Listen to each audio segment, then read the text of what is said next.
Hello and welcome to a Talmud Israeli production. Today we'll review the highlights of this week's course of Daf Yomi study, Masechet Yevamot, pages 97 through 103, Tzadi Zayin through Kuf Gimel.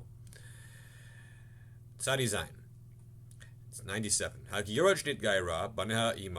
If a woman converts to Judaism and her sons convert with her, if they, the sons, were to get married and to die childless, so then there is not going to be the possibility of Yibum or Chalitza between the widow of one of these deceased brothers and the surviving brother. Why not? Normally there would have been. Even if the first one was conceived out of Judaism prior to the conversion and born after the mother's conversion, and the second one was both conceived and born in a state of Judaism, the reason why you're not going to have Yibum Chalitza is because we do not recognize these brothers as actually being brothers. Because since the first one was conceived outside of Judaism, he was considered Katan Shnol Adami. He's a newborn child, so to speak, without any family attachments, even to his biological family, and so therefore no Yibum or Chalitza. If a woman was a Canaanite maidservant and was emancipated together with her sons, also, although there's a biological connection, the halacha does not recognize that familial connection between these two brothers, and so there isn't going to be the possibility of Yibum or Chalitza in the event that one of them were to die childless. Tzadi Chet, 98. Keshem shenepach leninveh, just as there was a transformation in Nineveh, the book of Jonah, from bad to good, meaning they were misbehaving and they improved their ways, and so, although there was doom and destruction prophesied, it didn't come to pass. So too the days of Yeravam ben Yoash, not Yeravam ben Nevat, the other Yeravam, things went from bad to good, that there was improved behavior, and therefore the prophecies of doom and gloom were replaced by a reality which was much more pleasant. Tzaditet, 99. Tanya, Rabbi Meir Omer, Rabbi Meir said the following: Ish v'isha, a man and a woman, it's possible for them to bring into the world 5 different halachic categories of children. Kate said, how is that possible? Yisrael shalakach eved v'shivcha min hashuk. What happens if a Jew were to buy a slave and a slave girl from the marketplace? V'lahen shnei banim, and they had 2 sons. V'nidgayer echad mehen, and one of them was converted to Judaism. V'nimsa echad ger v'echad goy. So what it turned out was that this couple has a child which is Jewish, ger, and a child which is a Gentile. Not a slave, just an outright Gentile. If they were to then immerse the couple for the sake of the status of Eved Kanani, and they were to have further children, then the child that's born next would be an Eved Kanani. So now you'd have a convert, a ger, a goy, a Gentile who's not a slave, the Eved and an Eved Kanani.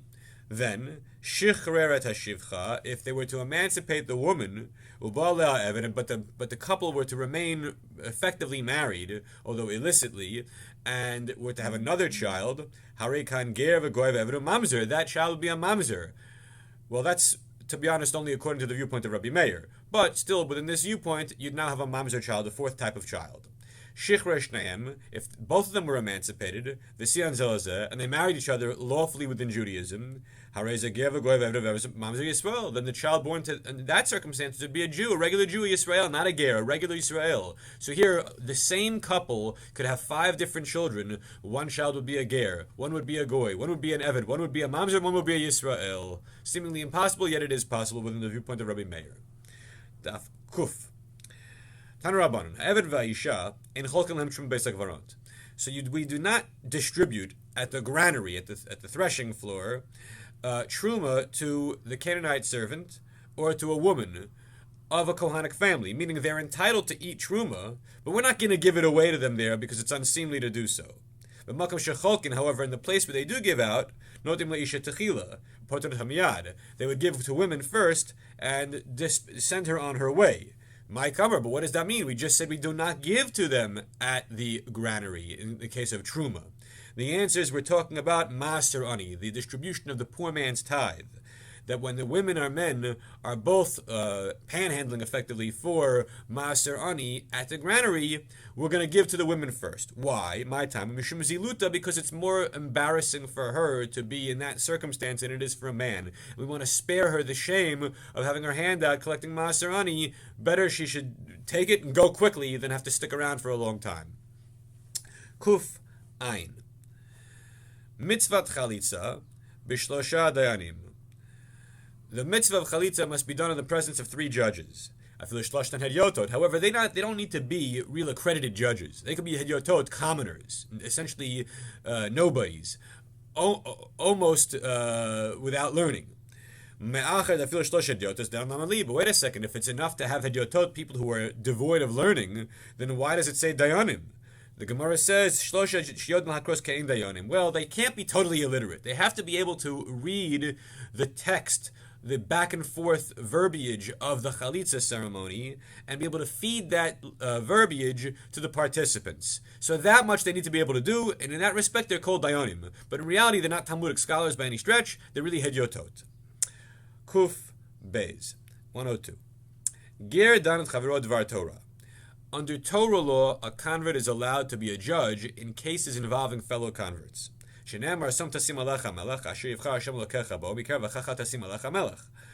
pasuk in Devarim tells us that you're not allowed to make a king over the Jewish people who's not Mikerav Achecha, a native-born son.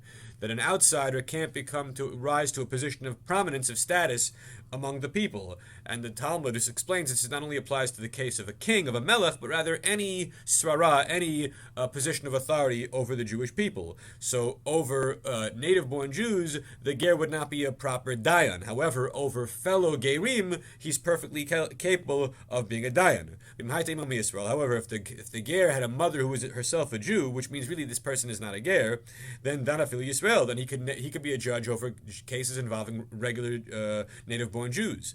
In a chalitza, however, when it comes to chalitza, achi avivimu Yisrael, he cannot be a judge in a chalitza case unless both his mother and father were born of the Jewish faith. Shenemar v'nikra shmo b'Yisrael, because of the expression v'nikra shmo b'Yisrael, in Israel, meaning fully Israel. Kuf Gimel. B'shah sheba nachash al Chava, when the serpent, the primordial serpent, the Nachash HaKadmoni, came upon Chava in the Gan Eden, Hitul ba Zuama. He injected her with Zuama, with filth, with contamination.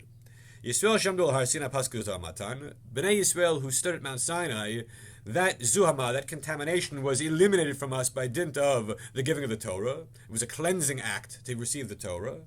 However, the nations of the world who were not at Mount Sinai, did not experience the theophany, have not been cleansed of that contamination. They could be, upon entering into the covenant of Judaism, but they did not have the experience of Ma'amad Har Sinai. Everyone have a great week.